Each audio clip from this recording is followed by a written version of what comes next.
Perkenalkan, nama saya Laila Khairunisa, NIM 2120210018. Kelas HES A4, Prodi Hukum Ekonomi Syariah, Fakultas Syariah. Di sini saya akan memaparkan materi tentang asuransi dan perbedaan antara asuransi kerugian dan asuransi sejumlah uang.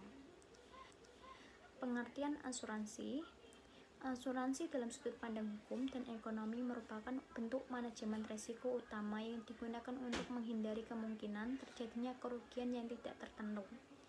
Asuransi didefinisikan sebagai transfer yang wajar atau adil atas risiko kerugian dari suatu entitas ke entitas lain.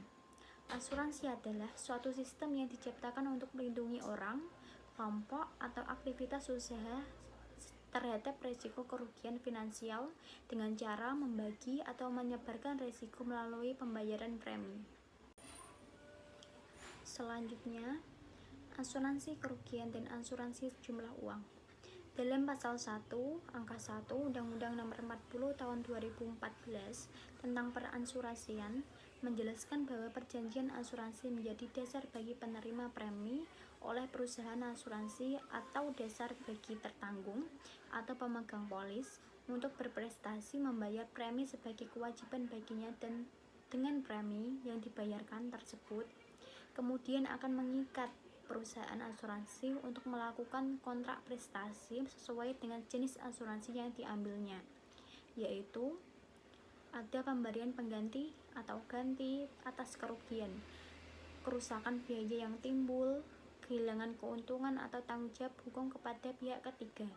Pemberian pengganti atau ganti rugi ini diajukan pada asuransi kerugian sejenisnya seperti asuransi tanggung jawab hukum. 2. Pemberian pembayaran sejumlah uang yang didasarkan atas meninggal atau hidupnya tertanggung. Pembayaran ini tentunya berlaku bagi kelompok asuransi sejumlah uang seperti asuransi jiwa dan sejenisnya. Ketiga, asuransi kerugian adalah asuransi yang memberikan ganti rugi kepada tertanggung yang menderita kerugian barang atau harta benda miliknya. Kerugian mana terjadi karena bencana atau bahaya terhadap mana tertanggung ini diadakan, baik kerugian itu berupa kehilangan nilai pakai, kekurangan nilainya, kehilangan keuntungan yang diharapkan oleh tertanggung. Penanggung tidak harus membayar ganti rugi kepada tertanggung kalau selama jangka waktu perjanjian objek pertanggungan tidak mengalami bencana atau bahaya yang dipertanggungkan. Keempat, manfaat asuransi kerugian. Manfaat asuransi kerugian adalah general insured, yaitu asuransi yang akan mengganti kemungkinan kerugian yang terjadi pada harta benda dan juga seluruh aset Anda. Yang pertama, ada rasa aman dan perlindungan. Kedua, pendistribusian biaya dan manfaat yang lebih adil. 3. Polis asuransi dapat dijadikan sebagai jaminan untuk memperoleh kredit. 4. Berfungsi sebagai tabungan dan sumber pendapatan. 5. Alat penyebaran risiko.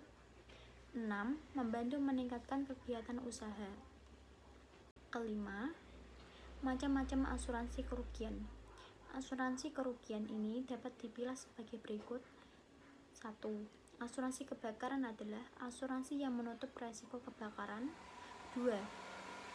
Asuransi pengangkutan adalah pengangkutan penanggung atau perusahaan asuransi akan menjamin kerugian yang dialami tertanggung akibat terjadinya kehilangan atau kerusakan saat pelayaran. 3. Asuransi aneka adalah jenis asuransi kerugian yang tidak dapat digolongkan ke dalam dua asuransi di atas, misalnya asuransi kendaraan bermotor, asuransi kecelakaan diri, dan lain sebagainya. Kelima, asuransi sejumlah uang. Asuransi sejumlah uang, Sommenververzekering, di mana penanggung berjanji akan membayar uang yang jumlahnya sudah ditentukan sebelumnya tanpa disadarkan pada suatu kerugian tertentu. Asuransi sejumlah uang yang dibayarkan penanggung adalah sejumlah yang dijanjikan sebelumnya dan tidak didasarkan kerugian yang diderita. Sekian. pemaparan materi asuransi dan perbedaan antara asuransi kerugian dan asuransi sejumlah uang. Apabila salah kata, salah pengucapan, saya mohon maaf. Terima kasih. Wassalamualaikum warahmatullahi wabarakatuh.